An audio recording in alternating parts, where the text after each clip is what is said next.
Hey everybody, this is Aaron Ralby from Linguisticator, and in this video I am going to teach you how to trill your R's.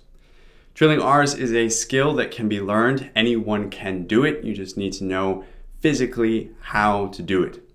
So the trilling of the R, the biggest mistake people make is to think that it is done by a active movement of the tongue, as in da da da da da da da da da da da da, where you are actually moving your tongue up against the roof of your mouth.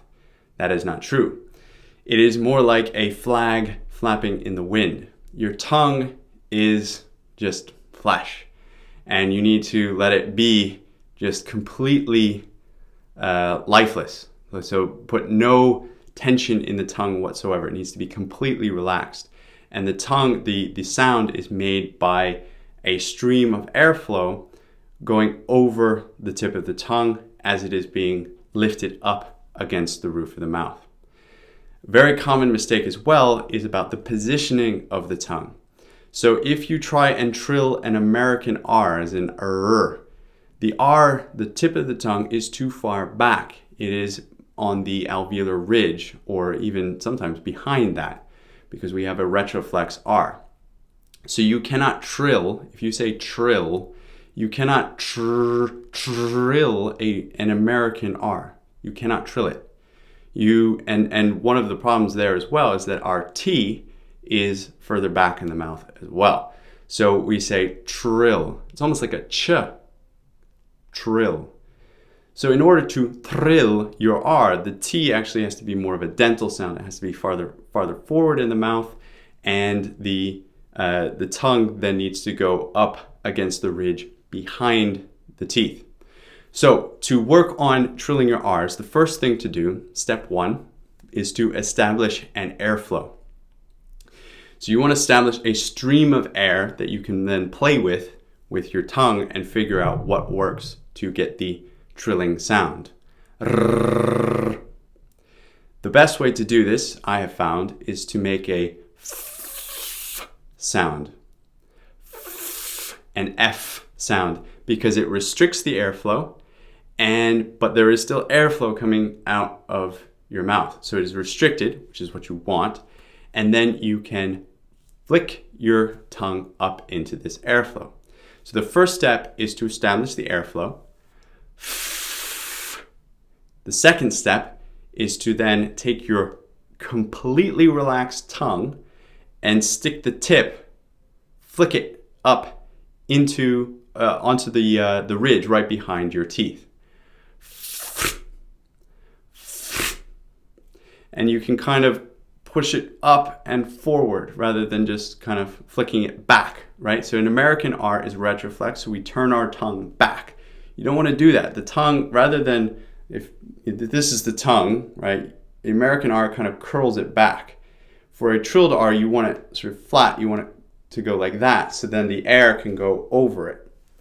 So when you stick your tongue up, the tongue just goes up. So what you want to do is practice making the airstream and then flick the tongue up into it. Very important to make sure that the tongue is completely relaxed.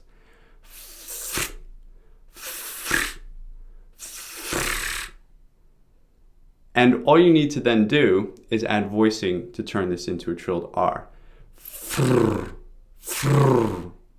And you might spit a bit when you do it. But at first, it might be, you might have too much tension in your tongue, and you can't try too hard, right? That's the biggest mistake people make. Is they try too hard and they go, I'm going to do this by sheer force of will, and it doesn't work. Your tongue has to be completely relaxed. So you gotta kind of loosen things up a little bit. So the tongue has to be completely relaxed. And at first you might get like sounds. That's good. That's okay. Just keep practicing it. Work on removing more tension from the tongue.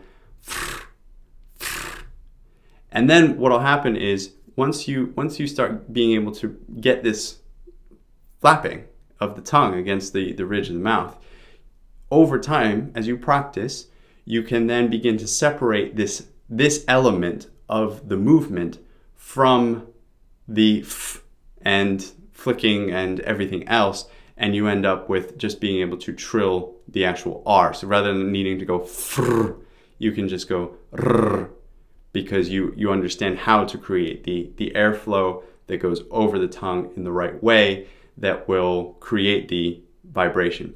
This is how wind instruments work. This is like a flag flapping in the wind. It's a very common concept, but you have to understand the mechanics of how it works.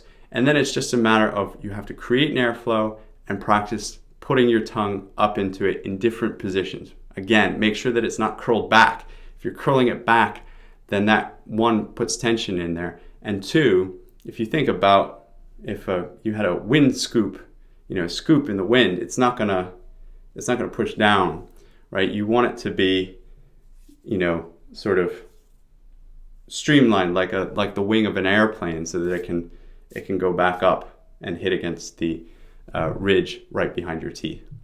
So practice these steps, work to understand the mechanics of it, create the airflow, flick the tongue up, then gradually begin to separate out that trilling sound from the rest.